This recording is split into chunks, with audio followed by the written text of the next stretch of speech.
ఇప్పుడే జీ5 app download చేయండి. చూడండి మీ ఫేవరెట్ టీవీ షోస్ ఎప్పుడైనా ఎక్కడైనా. ఎందుకు బాగా మెక్కిపోవడానికా? ఇదిగో ఇలా మాట్లాడితేనే నాకు ఒళ్ళు మండిపోతుంది. ముసల్దానివి నీకే ఎంత మండితే వయసులో ఉన్నోన్ని నాకెంత మండాలి? ఎవడ్రా ముసలి? నువ్వురా ముసలోడివి. నేనా? అవునరా, ఒక్క పని కూడా చెయ్యకుండా సోమరిపోతులాగా ఉండే నా అల్లుడు ముక్కోటిగాడు ముసలోడే, నువ్వు ముసలోడివే. నిజమే. ఏయ్ నువ్వు నోర్మోయ్. మమ్మీ, అరే మన ఇంట్లో ఉండి మనల్ని ఇన్సల్ట్ చేస్తున్న వీళ్లను నిమిషం కూడా ఉండనివ్వకూడదు మమ్మీ. నిమిషం ఏంటి, ఒక్క క్షణం కూడా ఉండవు. పదమ్మా వెళదాం. వెళ్ళండి.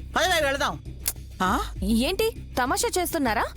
నా భర్త పిల్లల్ని వదిలేసి మీ మనవరాళ్ళు త్రినేత్రిలాగా లంగా ఉణీలు వేసుకుని మీ వెంట వచ్చేయాలా?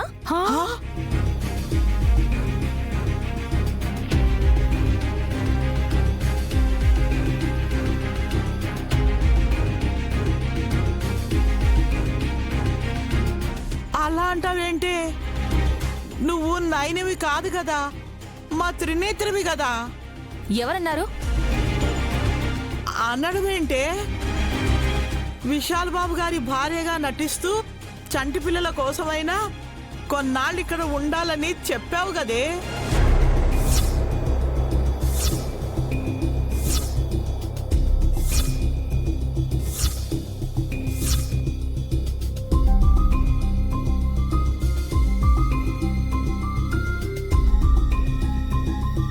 పెద్దావిడ ఆవేశంలో నేను చెప్పిందంతా మర్చిపోయింది. ఇది జరిగిన కథ విన్నారా? ఏంటి చెల్లి బామ్మ అలా అంటున్నారు? అంటే నువ్వు కొత్తక్కనా? నువ్వు కూడా ఈవిళ్ళ పిచ్చి మాటలు మాట్లాడకు సుమనా. బానే నటిస్తున్నావమ్మా త్రినేత్రి. మీ బామ్మ అంత గట్టిగా చెప్పాక నువ్వు పోట్లాడాలని చూస్తే మాత్రం నిన్ను మా నాయనిలా చూస్తాము అనుకుంటున్నావా?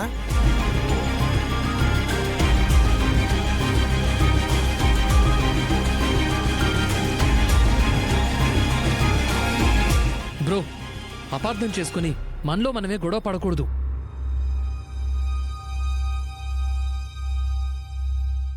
మీరిప్పుడు హితబోధ చేస్తూ ఉండకండి. ఇక్కడ పరిస్థితి బగ్గుమంటుంది అంటే చలిగా ఉందని వెచ్చదనం కోరుకున్నారంట మీలాంటి వాళ్ళే. అమ్మా, ఏం జరుగుతోందమ్మా?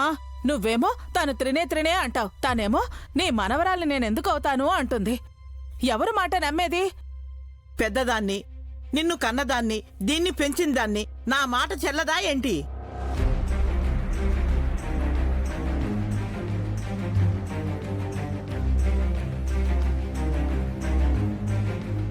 వయసు పెరిగితే కాదండి, కాస్త వెనక ముందు ఆలోచించి మాట్లాడితే బాగుంటుంది.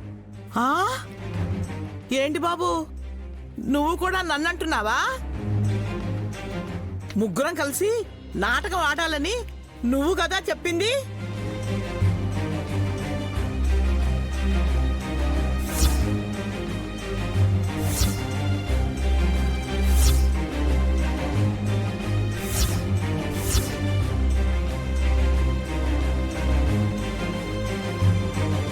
జీ5 యాప్ డౌన్లోడ్ చేసి అన్ని ఎపిసోడ్స్ పూర్తి ఉచితంగా చూడండి.